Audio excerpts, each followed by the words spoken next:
Halo Sobat Donghua, gimana kabarnya? Semoga kalian semua baik-baik saja. Pada video kali ini kita akan membahas preview cerita Donghua BTTH episode 210. Sebelum cerita ini dimulai, ada baiknya kalian bisa like dan subscribe channel Sobat Donghua agar Mimin lebih semangat membuat video selanjutnya. Oke, tanpa berlama-lama, mari kita lanjut. Pada episode sebelumnya, Yao Dan perlahan naik ke udara dan menatap ribuan anggota klan. Yao yang kini hanya memiliki satu harapan terakhir. Meski hatinya hancur melihat leluhur mereka musnah, Yao Dan tetap berusaha tenang. Hari ini bukan lagi tentang menang atau kalah. Yang dipertaruhkan adalah, apakah nama klan Yao masih akan ada setelah semua ini berakhir? Seruan Yao Dan langsung membangkitkan semangat seluruh anggota klan. Para sesepuh hingga generasi muda maju tanpa rasa takut. Dalam sekejap, pilar-pilar Dauki yang sangat besar melesat ke langit. Ribuan energi dari para anggota klan, Yao kemudian menyatu, membentuk serangan terakhir mereka. Namun, api pelahap ketiadaan hanya mengangkat satu tangannya. Seketika, sebuah lubang hitam raksasa muncul dan langsung menelan seluruh serangan tersebut. Kekuatan yang mengerikan bahkan membuat tanah di bawah mereka ikut runtuh. Belum sempat mereka bernapas lega, teror berikutnya sudah turun dari langit. Jutaan makhluk tunling menghujani pegunungan obat dan mulai melahap tubuh, serta Douqi para anggota klan Yao tanpa ampun. Saat itulah Yao Dan akhirnya sadar. Klan Hun benar-benar datang untuk memusnahkan klan Yao sampai ke akar-akarnya. Dengan hati yang berat, Yao Dan mengambil keputusan paling pahit. Ia memerintahkan para sesepuh untuk menghancurkan diri sendiri demi membuka jalan bagi generasi muda. Ledakan demi ledakan terus mengguncang seluruh alam Yao. Di tengah kekacauan tersebut, Yao Dan menyerahkan benih terakhir klan Yao kepada Xiaoyan. Tanpa banyak bicara, Xiaoyan segera membawa mereka menerobos badai energi. Sementara itu, Yao Dan sendiri naik ke langit dan menghadang dua orang suci iblis dengan tubuh yang siap dikorbankan kapan saja. Namun, pelarian Xiaoyan kembali terhenti ketika Hunyan akhirnya turun tangan. Tekanan dari seorang Douxing bintang 7 langsung membuat seluruh area terasa mencekam. Dalam keadaan terdesak, Xiaoyan akhirnya memanggil Little Yi dan menggabungkan 8 api surgawi sekaligus. Sebuah teratai api perlahan terbentuk di tangannya. Kekuatan terlarang itu bahkan membuat Hunyan tidak bisa lagi meremehkan Xiaoyan dengan santai. Dan sejak saat itulah, pertarungan hidup dan mati yang sebenarnya akhirnya dimulai. Dan itu adalah inti dari video sebelumnya. Kalau begitu sekarang langsung saja kita masuk ke bagian cerita terbaru. Melihat Hunyan yang mulai bergerak cepat menuju Xiaoyan, Yao Lao langsung berteriak panik. Ia meminta siapapun yang masih sanggup bertarung untuk menghentikan Hunyan. Tanpa ragu, Patua Shenong langsung maju dan melancarkan teknik telapak racun merah. Namun, Hunyan hanya mendengus dingin. Menurutnya, sekelompok orang lemah seperti mereka tidak mungkin bisa lepas dari genggamannya. Hanya dengan satu benturan, Patua Shenong langsung terpental jauh dan memuntahkan darah. Dalam sekejap, Hunyan sudah berada tepat di depan Xiaoyan. Jari-jari hitamnya langsung menusuk ke arah tubuh Xiaoyan. Serangan itu menembus pertahanannya dan bahkan merobek zirah kuno naga Phoenix yang melindungi dadanya.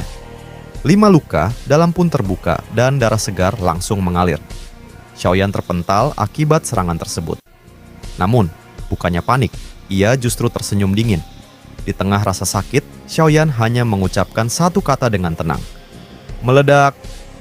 Mata Hunyan langsung menyipit ketika melihat sebuah teratai api 8 warna tiba-tiba muncul hanya beberapa sentimeter di depan wajahnya. Sebelum Hunyan sempat bereaksi, teratai tersebut langsung meledak. Pilar-pilar cahaya penghancur yang sangat dahsyat menyebar ke segala arah dan menghantam tubuh Hunyan tanpa ampun. Xiaoyan sendiri beruntung karena sebelumnya terpental akibat serangan Hunyan. Dengan begitu, ia berhasil menjauh dari pusat ledakan. Sebaliknya, Hunyan harus menerima seluruh kekuatan ledakan tersebut. Ledakan besar itu mengguncang seluruh alam Yao. Pegunungan di sekitarnya hancur dan tanah pun berubah menjadi merah membara akibat panas yang luar biasa. Ketika debu perlahan menghilang, terlihat sebuah lubang raksasa yang sangat dalam. Di tengah lubang tersebut, Hunyan masih berdiri. Namun tubuhnya sudah dipenuhi luka dan diselimuti uap hitam. Auranya juga jauh lebih lemah dibandingkan sebelumnya. Patua Shenong sampai terkejut melihat pemandangan itu. Xiaoyan ternyata benar-benar mampu melukai parah seorang Douxing bintang 7 tingkat lanjut. Xiaoyan segera meminta semuanya untuk pergi. Wajahnya sudah sangat pucat dan tubuhnya terlihat kelelahan. Ia kemudian mengembalikan api surgawi milik Pak Tua Shenong dan Yao Tian. Xiaoyan mengakui bahwa menggunakan 8 api surgawi sekaligus ternyata menguras tenaganya jauh lebih besar dari perkiraannya. Dalam kondisi seperti ini, ia hampir tidak punya tenaga lagi. Kalau kembali diserang, Xiaoyan tidak yakin bisa bertahan. Karena itu, ia segera membawa rombongan menuju celah ruang yang terbentuk akibat ledakan tadi. Di belakang mereka, Hunyan yang terluka parah langsung meraung marah dan memerintahkan anggota klan Hun untuk mengejar. Namun, para ahli klan Yao yang masih bertahan tidak tinggal diam. Demi memberi kesempatan kepada Xiaoyan dan yang lainnya untuk melarikan diri, mereka memilih menghancurkan diri sendiri secara bersamaan untuk menghalangi pasukan klan Hun. Sementara itu, Yao Dan yang masih bertarung sengit melawan Hun Jing akhirnya melihat celah pelarian tersebut. Ia menoleh ke arah Xiaoyan. Tatapan Yao Dan kali ini terlihat jauh lebih tenang. Dengan suara tulus, ia berterima kasih kepada Xiaoyan karena telah menyelamatkan generasi muda terakhir klan Yao. Setelah itu, Yao Dan tersenyum. Namun senyumannya kali ini justru terlihat sangat gila. Ia memilih untuk menghancurkan dirinya sendiri. Ledakan dari penghancuran diri seorang Dou Sheng langsung mengguncang seluruh alam Yao. Bahkan kekuatannya tidak kalah mengerikan dari teratai api 8 warna milik Xiaoyan sebelumnya. Saat Xiaoyan dan rombongannya akhirnya menghilang ke dalam celah ruang, ledakan besar dari penghancuran diri Yao Dan langsung menyapu seluruh alam Yao. Hun Jing dan Hunyan yang berada di lokasi segera menggunakan seluruh kekuatan Douqi mereka untuk bertahan dari gelombang ledakan tersebut. Hun Jing kemudian menatap celah ruang yang perlahan menutup. Di tangannya, ia masih menggenggam giok dewa kuno milik klan Yao yang berhasil diamankannya. Ia merasa sangat kesal karena meskipun klan Yao sudah berhasil dimusnahkan, Xiaoyan ternyata masih berhasil membawa sebagian orang mereka pergi. Tak lama kemudian, Hun Shuzi muncul dari balik kabut hitam. Ia mengatakan bahwa misi mereka baru berhasil setengahnya. Klan Yao memang sudah hancur, tetapi Xiaoyan masih menjadi masalah besar. Pemuda itu sekarang membawa para penyintas klan Yao, sekaligus mengetahui bukti mengenai tindakan klan Hun. Hunyan yang tubuhnya sudah compang-camping akibat ledakan teratai api 8 warna juga terlihat sangat marah. Ia kemudian mengatakan kepada Hun Jing bahwa mereka tidak boleh membiarkan Xiaoyan mencapai wilayah klan Gu. Hunyan segera mengirim perintah melalui transmisi jiwa kepada 2 orang yang sudah menunggu di luar wilayah tersebut. Mereka adalah Hun Sha dan Hun Tu. Hunyan memerintahkan mereka untuk mengejar Xiaoyan dan membunuhnya. Bagi klan Hun, Xiaoyan sudah menjadi duri yang sangat mengganggu rencana mereka. Sementara itu, jauh di luar pegunungan Shenong, sebuah celah ruang yang tidak stabil tiba-tiba terbuka. Rombongan Xiaoyan langsung keluar dari sana dan jatuh ke tanah berbatu. Keadaan di luar sangat berbeda dengan alam Yao yang masih dipenuhi panas akibat ledakan. Yao Lao segera bangkit dan menghampiri Xiaoyan yang terbaring dengan napas pendek. Ia langsung menyadari bahwa luka di dada Xiaoyan sangat parah. Ada energi gelap yang terus mencoba menyebar menuju jantungnya. Namun Xiaoyan meminta gurunya untuk tidak panik. Ia segera memanggil api teratai iblis pemurni untuk memurnikan energi jahat yang tersisa di dalam tubuhnya. Perlahan, asap hitam keluar dari luka di dadanya. Api berwarna merah muda tersebut terus membakar energi jahat milik Hunyan sampai akhirnya luka Xiaoyan sedikit lebih stabil. Setelah itu, Xiaoyan langsung meminum beberapa pil pemulihan tingkat tinggi. Ia mengatakan bahwa mereka tidak punya banyak waktu untuk beristirahat. Klan Hun pasti akan segera mengirim orang untuk mengejar mereka. Di sisi lain, para generasi muda klan Yao yang berhasil selamat hanya bisa berdiri dengan tubuh gemetar. Yao Tian dan Yao Ling menatap ke arah Cakrawala. Di sanalah tempat rumah mereka sebelumnya berada. Kini semuanya telah hancur. Yao Tian kemudian berjalan menuju Xiaoyan dan memberi hormat dengan sangat serius. Ia mengatakan bahwa mulai sekarang, para penyintas klan Yao akan mengikuti perintah Xiaoyan. Mereka sadar bahwa tanpa bantuan Xiaoyan, garis keturunan klan Yao mungkin sudah benar-benar berakhir hari ini. Mendengar perkataan tersebut, Xiaoyan mengatakan bahwa tanggung jawab itu memang sangat berat. Namun, ia bersedia menerimanya karena sudah berjanji kepada Yao Dan. Setelah itu, Xiaoyan menoleh kepada Pak Tua Shenong. Ia mengatakan bahwa keberadaan sang tetua akan sangat membantu mereka. Pak Tua Shenong terdiam sejenak sebelum akhirnya menyetujui untuk bergabung dengan aliansi surga. Ia sadar bahwa dalam keadaan dunia yang semakin kacau seperti sekarang, tidak ada lagi tempat yang benar-benar aman bagi seorang pertapa seperti dirinya. Dengan adanya Shenong yang merupakan Dousheng bintang 6, kekuatan mereka pun sedikit bertambah.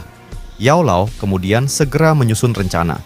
Ia akan membawa sebagian besar penyintas kembali ke wilayah aliansi untuk memperkuat pertahanan.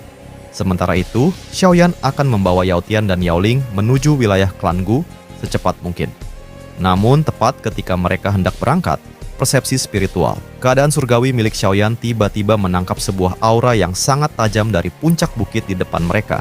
Sesosok pria perlahan muncul dari balik pepohonan. Auranya sangat buas. Di tangannya terdapat sebuah pedang hantu berwarna merah darah yang ukurannya hampir sebesar tubuhnya sendiri. Pria itu adalah Hun Sha.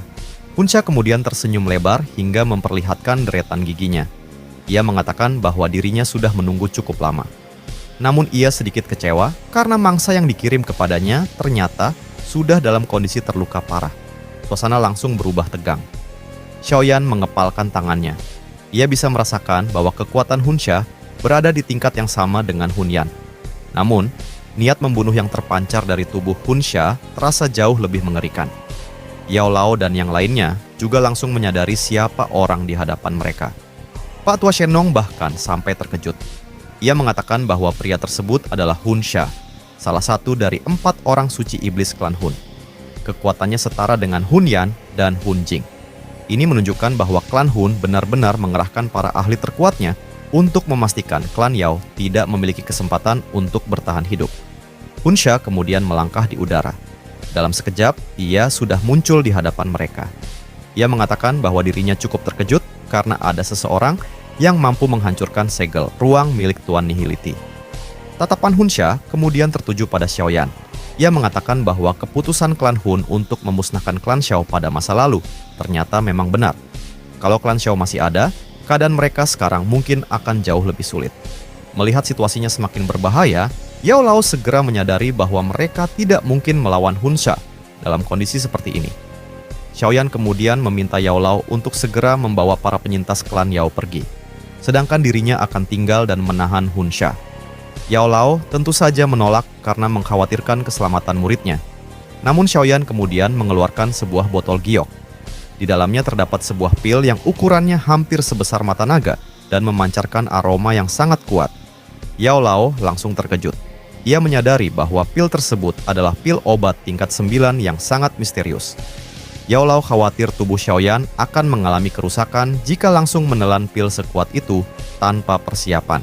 Namun mereka tidak memiliki pilihan lain. Sebelum pergi, Yao Lao memberikan sebuah batu giok kepada Xiaoyan. Ia mengatakan agar Xiaoyan segera menghancurkan batu tersebut jika berhasil melarikan diri. Dengan begitu, Yao Lao bisa mengetahui keberadaannya. Ketika rombongan Yao Lao mulai pergi, Hun Sha langsung mendengus dingin.